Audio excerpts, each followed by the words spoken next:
من قرآن کریم نے پہلی ہی شروع میں ذالکل کتاب کہا تھا. اس کو کتاب، دنیا کی کوئی کتاب ایسی ہے کہ جس کی زبان آپ نہ جانتے ہوں اور کتاب پڑھتے چلے جاتے ہوں؟ کوئی کتاب آپ بتا دیجیے. زبان نہ جاننا تو ایک طرف، فرض کرو زبان جانتے بھی ہوں اور وہ کتاب کی زبان ذرا مشکل ہو تو آپ ایک آدھ صفحہ پڑھ کے کہہ دیتے ہیں کہ نہیں صاحب میری سمجھ میں نہیں آتی. آپ کتاب پڑھتے ہیں تاکہ سمجھ لیں اس کو. خدا نے بار بار کہا ہے کہ ہم نے اس کو لسان عربی مبین میں واضح طور پر اس کو بیان کیا، لعلکم تعقلون، تاکہ تم سمجھ سکو. کتاب کو اگر سمجھ کے پڑھ لیا جاتا عزیزان من تو نہ ملوکیت باقی رہتی، نہ سرمایہ داری باقی رہتی، نہ مذہبی پیشوائیت باقی رہتی. سازش یہ کی گئی کہ سمجھنے کی بات یہ ہے نہیں، بغیر سمجھنے کے، بغیر مفہوم جاننے کے ان کے الفاظ کا دوہرا دینا جو ہے اس سے نیکیاں مل جاتی.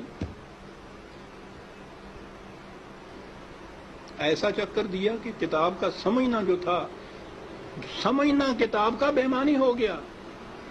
بغیر سمجھے ہوئے اس کے الفاظ کا دوہرا دینا عین مقصود یہ رہ گیا.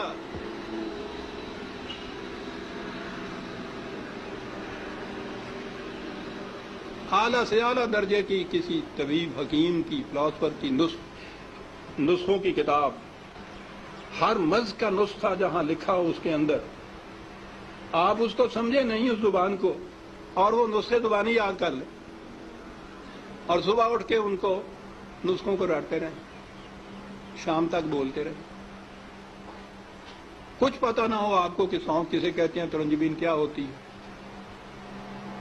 اور پڑھتے چلیں. کیا مرض کی شفا مل جائے گی اس طرح سے؟ اس کتاب کا مقصد پورا ہو جائے گا؟ میں نے کہا ہے ابھی کہ ہے کوئی دنیا میں اور کتاب جس کے ساتھ یہ کچھ آپ کرتے ہوں؟ عزیزان من، اس کتاب عظیم نے کیا لیا ہے کہ ہم اس کے ساتھ یہ کرتے ہیں جو کسی کتاب کے ساتھ نہیں کرتے؟ یہ سب اس لیے کہ یہ سمجھ میں نہ آ جائے، کہیں ہو نہ جائے آشکارا شرع پیغمبر کہیں. یہ آج ہی کی سازش نہیں ہے، شروع سے چلی آ رہی ہے. یہ لگا دو اس لائن کے اوپر کہ دہراتے جاؤ اس کو ساتھ، بغیر سمجھے. نہ وہ آگے جو امام کھڑا ہوتا ہے حافظ، اس کو پتا ہوتا ہے میں کیا لفظ دہرا رہا ہوں، نہ یہ سننے والوں کو پتا ہوتا ہے کہ یہ الفاظ کیا معنی رکھتے ہیں. دونوں ہی مطمئن ہوتے ہیں کہ ثواب حاصل ہوتا ہے. اس کتاب کے ساتھ کیا کی تو ہم میں اور ان میں کیا فرق ہے جن کے پاس وہ کتاب نہیں ہے؟ فرق یہ ہے کہ ہم دور مجرم ہیں. ہے بھی کتاب، اور کتاب کو اتنا، اس کو پڑھنا تو کہیں گے نہیں، پڑھنا تو پھر بھی وہ ناظرہ پڑھا جاتا ہے جو دہراتے ہیں. ناظرہ پڑھنا بھی تو یہی ہوتا ہے، الفاظ ہی ہوتے ہیں جن کو دہراتے ہیں ہم. یہ کتاب ہدایت تھی، یہ وہ نقشے اس میں دیے ہوئے تھے کہ فلاں دوراہے پہ پہنچو تو دائیں کی طرف مڑ جاؤ تو اس طرف جاؤ گے، بائیں کی طرف کا راستہ اس طرف چلا جائے گا. نہیں سمجھتے اس کو. ہر مرض کی شفا تھی اس میں، دورائے چلے جا رہے ہیں. یہ ایک پورا ریلا حفاظ جسے کہتے ہیں، صرف حفظ کیا ہوا، کچھ معنی نہیں جانتے. اسی میں وہ پھر قاری آ جاتے ہیں، حفظ بھی کیا ہے، پڑھتے بھی ہیں، پھر قرأت کے ساتھ گا گا کے پڑھا جاتا ہے.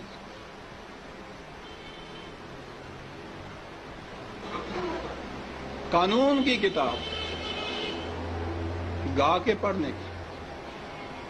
قرآن میں یہ لکھا ہوا ہے کہ چوری کرنے والا عورت ہو، چوری کرنے والی ہو، جرم کے عوض میں اس کے ساتھ یہ سزا اس کو دو.